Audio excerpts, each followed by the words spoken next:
Okay, so I want to talk about something a little bit funny and a little bit sad that happened to me recently.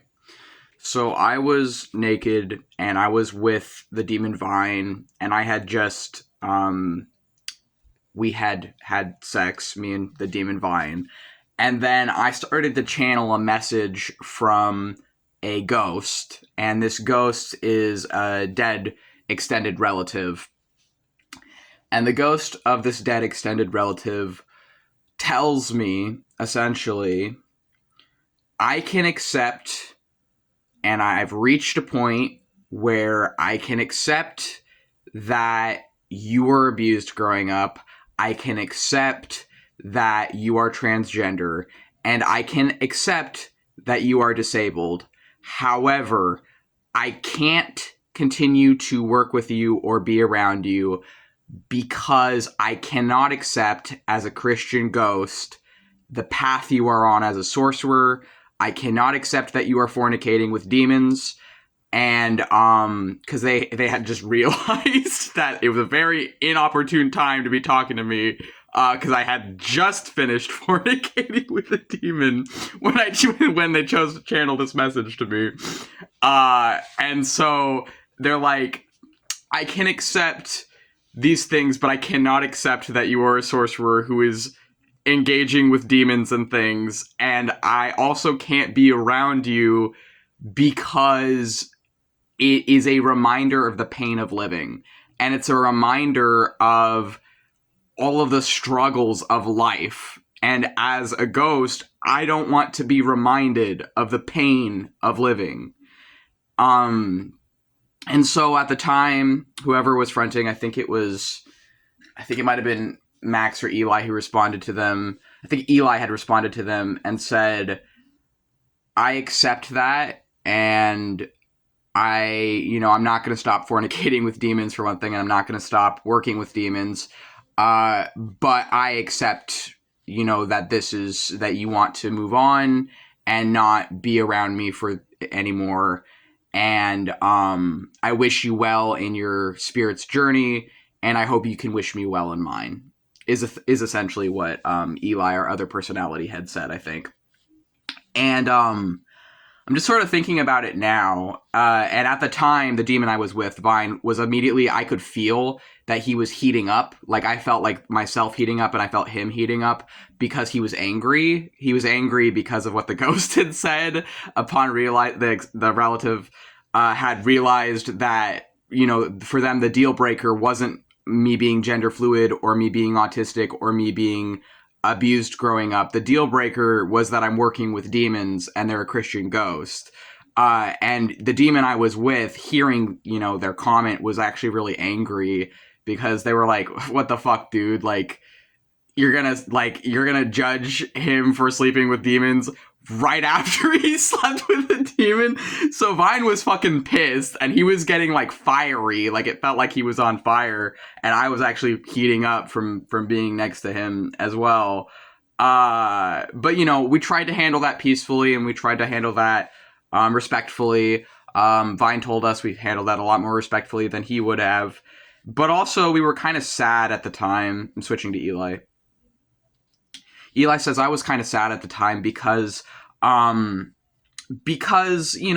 want the approval of my dead relatives. And I wanted to kind of work with this person to learn from them, but also to know that even though my dad abused me and didn't love me, that, the ghosts of my ancestors maybe could still accept me in ways that my dad did not.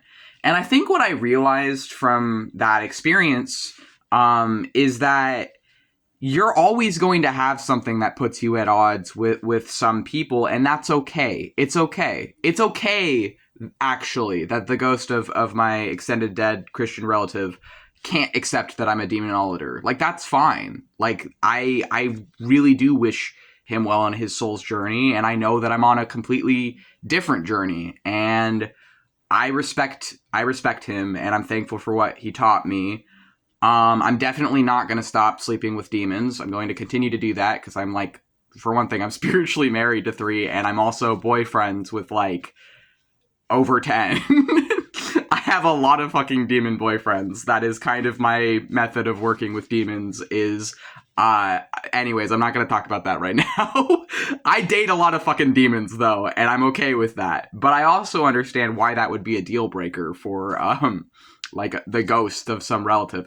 And it is kind of embarrassing that, you know, when they chose to channel that message was at such an awkward time, but it fucking happens. It's life. It's whatever. And essentially, I guess I'm making this video to process my feelings about it and to process kind of how I feel about it right now. Eli says, at first I was sad, and I was sad because like I of course would like to have approval, and I would like to be accepted in my own path as a sorcerer. But I also do understand, though, that for someone who in life probably wouldn't have accepted me, it's already a lot to reach a point where they do accept me in death. And then to ask them to accept a polar opposite belief system from their own, like, I can understand why that would be the deal breaker, actually. And I'm like, okay, that's all right. I wish you well. And, you know, I'm thankful, for what you taught me. And I'm thankful for the aid you've given me in my life, Spirit.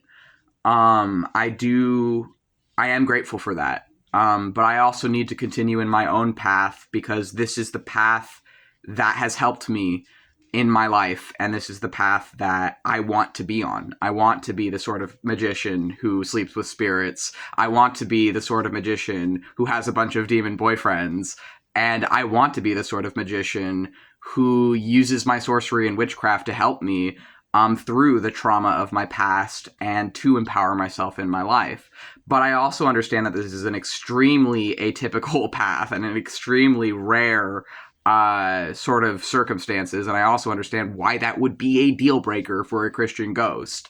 So I am thankful to that extended relative, and I am grateful for them, and I wish them well, and I am going to continue to do what I feel my spirit needs in my life to be happy. And I understand why that is a deal breaker for them, and I respect that and accept that, and I hope that they can still I hope that they still wish love upon me, and I wish love upon them, and I hope that their spirit's journey is well, and that they can wish that my spirit's journey is well as well. That I repeated myself in that, but what I mean is, like, I hope that they can find that they are happy and at peace, and I am thankful for them, and I also hope that they can wish the same for me.